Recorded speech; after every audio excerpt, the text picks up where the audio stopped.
Okay, well, our final in-person MP panel is here to discuss this and other issues before the summer recess. Conservative Parliamentary Secretary Erin O'Toole, NDP MP Murray Rankin, a Liberal immigration critic John McCallum. Welcome to you all. Thank you. What do you make of this Peter MacKay comments? Did he? Are we back in 1964 instead of 2014? I think it's quite incredible. Our first three Liberal questions were on it in question period today, and I was looking at some of the female Conservative MPs, and they looked as if they agreed with us. I think it's hugely embarrassing that he should question a woman's maternal instincts as an impediment to becoming a judge, and also the ethnic community. I think it is a throwback to Leave It to Beaver days. and I think that's really incredible in 2014. Murray, I know Megan Leslie was particularly upset. Exactly. There was a report done by an academic not long ago exposing the failure of the government to appoint a representative number of women and ethnic Canadians to the bench, and it really is an issue that needs a careful plan. But we have this kind of verbiage from the minister today that didn't help at all. I just want to mention before we go to you, Aaron, that we will be having the woman who actually asked him the question, the lawyer who asked him the question, and she'll be out later in power play. But Aaron, Peter O'Toole, a little caught in time, or is he just saying something that's obvious in your view? Well, I think it'll be important when you have the guest on to ask really what was said, because from what I understand, it was taken out of context. And look, our government is trying to make sure that there is a representative bench, and numbers are going up for women on the bench, for visible minorities, as they should. And you know, I'm a lawyer of about 10 years, and you know, the women I worked with are some of the top legal minds in the country. Every hiring decision I was involved in as a lawyer, I hired a woman. They are some of our best legal minds. My Dalhousie Law School had more women than men in my class, and that's the reality.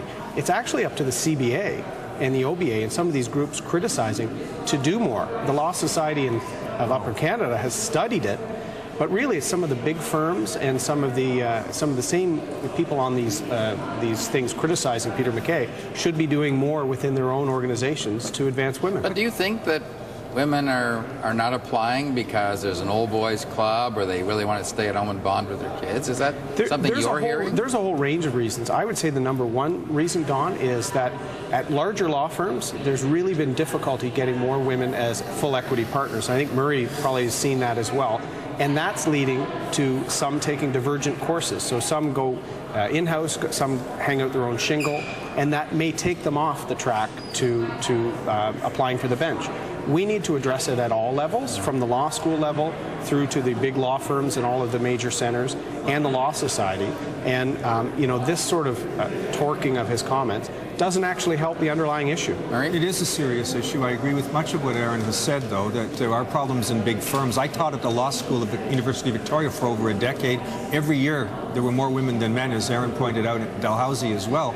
But to blame the Ontario Bar Association or to blame the Canadian Bar Association is not right. Where is this government's plan to deal with this very serious issue? There was a report by an academic several months ago that noted just how deficient the Conservatives are in addressing this problem. To blame others doesn't get us anywhere. Last word to you on this one. Well, look, I agree it's a problem. It's a problem for political parties. We don't have enough women in our caucus. I think that's true of all parties. We are trying to get more. There are impediments.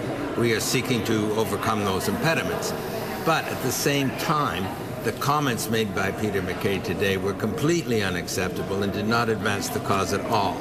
Interestingly, my sources are saying that he actually went, after he said it, went, oops, maybe I shouldn't be saying stuff like this in public.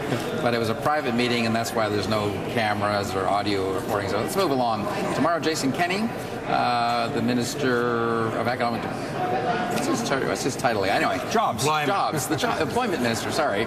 He will be announcing his fix for the troubled temporary foreign workers program. Murray, first to you. What should he be doing? First of all, he should be calling for the Auditor General to do an independent audit of the whole messed up, botched program. We pointed out problems day after day with the program. You know, there's a blacklist with a few names on it, but really Canadians see difficulties across the country. At the same time, there are places where we legitimately need temporary foreign workers. But, you know, we called for, and actually the government listened, I think, once, to the idea of a temporary moratorium on low-skilled workers, and that's part of the solution. But why can't the Auditor General do a good root and branch review of this botched program? John McCallum, you're a former chief economist. You know how important these people are to the economy. What do? Just put everything on hold until this audit's done?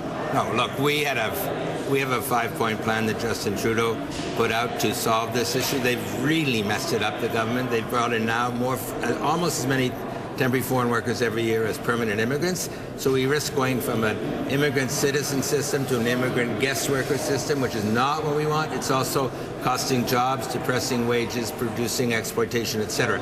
So it's a royal mess, and our 5-point plan would fix it. 1, by rolling back the numbers of temporary foreign workers. 2, by giving a clearer path to permanent residence for temporary foreign workers, by making sure that employers truly do seek out Canadians first, by tightening up the labour market opinion process. And we also called for the Auditor General a long time ago, but that's one thing we know they will not do. The others they could do to fix the program. I'm sure Aaron O'Toole's going to tell us exactly what the program is and the plan. Well, listen, Don, in my couple of years here, Murray and I were elected on the same day in 2012. I've never seen such doublespeak in politics than this issue. Why so? People will criticize the program and then approach the minister to try and get temporary foreign workers further riding. And that happens between both opposition parties. But Murray's right. Certain parts of the country that have almost full employment, particularly Saskatchewan and Alberta, have a need for temporary foreign workers. That's what the program's for. And in Ontario, we need them for seasonal work, agricultural work. There's whole swaths of the program that most Canadians agree are needed for our economy. It's where abuse is taking place that I think everyone agrees it needs to be shut down. And there needs to be a commitment, which we've been making, that Canadians are first. So our reform started last year. The blacklist Murray talks about, which does have companies listed, came as a result of changes we made last year of the program. We have the ability to do inspections on site to verify the workforce on site. Those powers are being used now, and you're going to see the minister making sure that there's reforms that reflect the reality, so that in areas where there's higher unemployment, this program should be used very, very sparingly. We will find out tomorrow. Jason Kenney will be on the show to talk about that. Quick last word to you two, if I could. We had Peter Van Loan talk about this session. Actually, he said it was a wonderfully friendly session or sitting, and that a lot was accomplished, and the NDP helped them by delaying the adjournment proceedings to get a lot through. How do you characterize what you saw in the House for the last 74 sitting days? Well, I'm glad that they delayed it from my perspective in my part of the world, so Canadians could see the Conservatives running away from the Northern Gateway project. They had to announce it while the House was in session. I'm sure they didn't want that. Look, we got them to change the Unfair Elections Act.